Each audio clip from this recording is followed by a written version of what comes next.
approximately 13 years ago, Henry called me and said, I need a favor.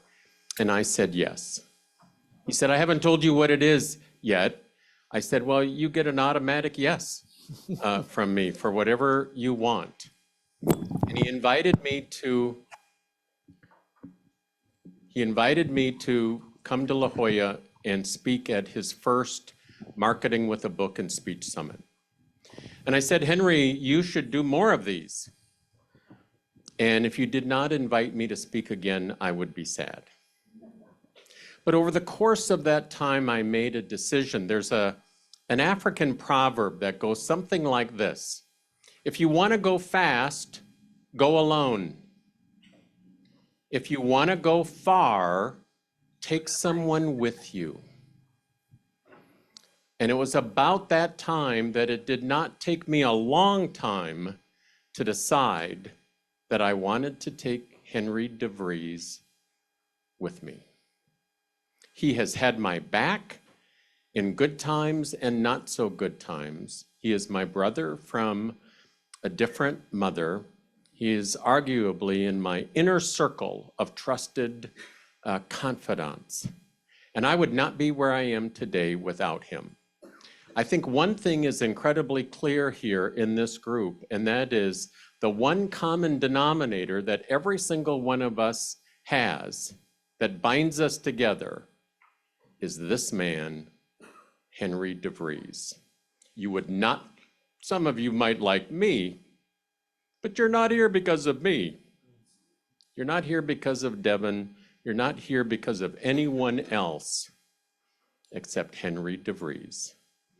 Would you not only put your hands together, but would you stand and welcome our friend and brother and mentor and guide and Sherpa, Henry DeVries.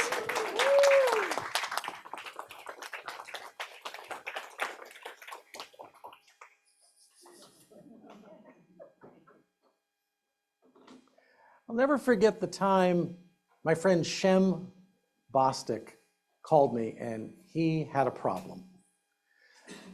Shem is the regional director for Southern California for Aflac.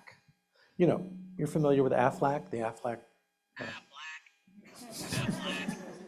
So Aflac, he had a conference and he didn't have somebody to open the conference. And he said, would you open the conference? And I said, Shem, I'll do it on one condition. I need to interview you and I need to get a story because your stories matter. And I was able to tell this story. The year is 1997. The place is a little town in Maryland. And Maria has a happy life. She works at Johns Hopkins University, loves her job at the university, loves her husband, Bob. Bob is a policeman in this little town. And Bob comes home with some great news.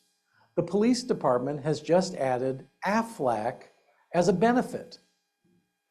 And he tells her all about Aflac, that they even pay for you to go and have a wellness exam. It's a bounty. And Maria says, we're making that money, go get your wellness exam. Bob tells Shem, Shem, I'm gonna cost you some money. I'm taking every exam you offer. Bob came back a week later and says, Shem, I'm gonna cost you a lot of money. He was diagnosed with stage 4 cancer. Oh my God. He was given less than a year to live. Now, Maria loved her job. She was the victim of undeserved misfortune here. She loved Bob, and Aflac gave them $70,000 that year, non-medical. It was to cover things like housing, food, gas. It allowed her to quit her job and spend a year with Bob, who unfortunately passed. And Shem went to the funeral. And he said, I'm so sorry. And she said, do not dare say you're sorry. Shem, you gave us more than $70,000. You You kept a roof over our head. You kept food on the table. You kept gas in the gas tank. But what you gave me was a year of life with Bob. You thought you sell insurance. No, this is what you do. You do a noble work, because we could all be the victim of undeserved misfortune. We could get cancer. We could be in an automobile accident. We could have a heart attack. And this is what you do. You keep the wolf off of people's doors. You know, I got this wolf. I love it. It's IKEA. It comes with grandma already inside. I said, come on, we're talking about things like cancer today. I had to lighten it up. That was taught to me by Mark LeBlanc. It's the four-bagger story, and I'd like you to be able to tell them. You make people think, you make people feel, bring a tear to their eye, you make people feel noble for what they do, and you make them laugh. You tickle the funny bone. You do all those four things, and you can do this. It's my premise today that every authority expert can attract more right-fit clients if they really work on their game of being a storyteller and tell stories like Hollywood. Let's talk about Hollywood. This is my premise. You need to be more like Hollywood. Hollywood is the emotion picture capital of the world. That's what movies are about. They want us to feel. And it's those feelings that get people to really like you and to trust you. And we've heard some great stories so far, and I know we've got great stories ahead. We can always get better. We can always learn from other people. We call that R&D, robbing and duplicating. So I want you to rob and duplicate great ideas from other people. Well, I didn't always know this, but I learned it through a process. The year's 2014, the place is Los Angeles, and I'm giving a presentation to a group of CEOs. It's being hosted in the penthouse of a large tower in downtown LA. And after my presentation, which was on how to persuade with a story, the host of the meeting, who was the managing partner of this large LA law firm, an entertainment law firm, invited me to his back office. This was Bernie the attorney, and he had his sanctum sanctorum office, had posters all over of movies, and he said, "You solved a mystery for me today." I said, "A mystery? How's that?" And he says, "Grandpa was a famous producer in Hollywood in the 20s. Dad was a famous producer in Hollywood. I became an entertainment attorney. But Grandpa used to always say, you know, we only make 8 movies in Hollywood." And I never understood until today. So I'm going to give you the 8 movies. First, I'm going to give you the why human brains are hardwired for these 8 stories. There's 8 stories. Your book should be one of these 8 stories. The stories you tell should be one of these 8 stories. And it's psychological reasons. In one of the rehearsals, Jordan, my son who was in college at the time, said, Dad, you'll like this, John O'Brien. He goes, "Dad, that's a puppet of Sigmund Freud.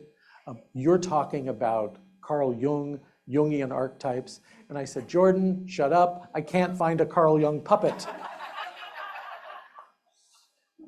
Let me give you the 8 stories. I'll do them in books. The first one is the Overcoming the Monster story. Grow your market share in a zombie apocalypse. Thank you, Lisa Apolinsky. Yay. I did Slay the Email Monster. 96 ways to dramatically increase productivity. There's the Underdog story. Eleni Kalakos' Claim the Stage, a woman's guide to speaking up, standing out, and taking leadership. She is masterful. She does a noble work of taking women who don't think they deserve to be on a stage and have them crush it. There's the comedy and tragedy solution. This is not about being funny or sad. This is how you solve a problem. If you solve it with a wacky idea, that's comedy. Dave Mastovich, agency owner in Pittsburgh, no BS marketing. And it's all his contrarian ways to get referrals for healthcare service providers.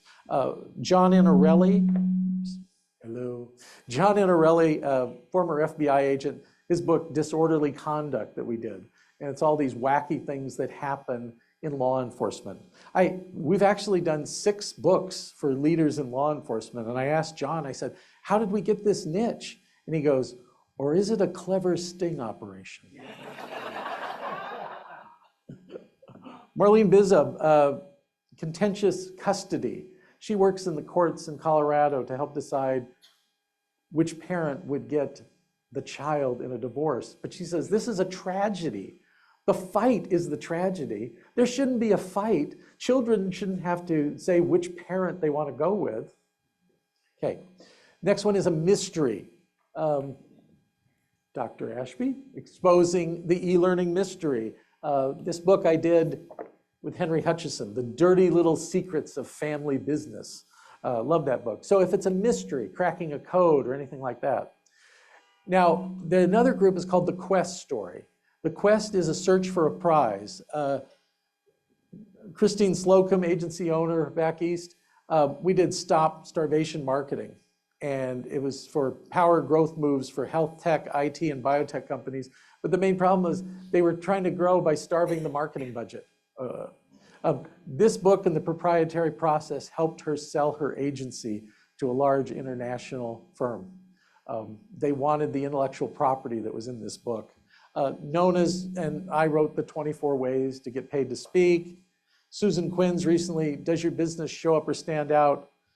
And I did not publish this book, but I am on record, this is the best business development book I've read in the last 5 years.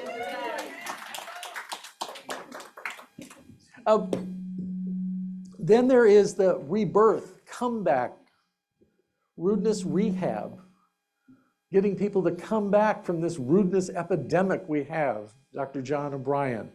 And then finally, the last one is the escape story, where you're in a normal place, you go to a crazy place, you get to a normal place. We helped Brenda Abdullah with Outsmarting Crazy Town. This is for corporate executives who everything was going well, and then everything goes to poop. You know, what's happening here? And so I need a new job. And she says, first, you need to see if you can get back on track where you're at right now. Your best opportunity is where you're at. So these are the stories. Now, I'm going to quote Mark here. I don't know you all very well. I know a little bit about you. You do noble work. You're not here for the money. You're here for the impact and influence that you're creating. And Mark and Devin, the entire Indie Books team, we want you to do more of the good work that you are called and compelled to do. That is our mission, and we want to help you. So my title at Indie Books is CEO, Chief Encouragement Officer.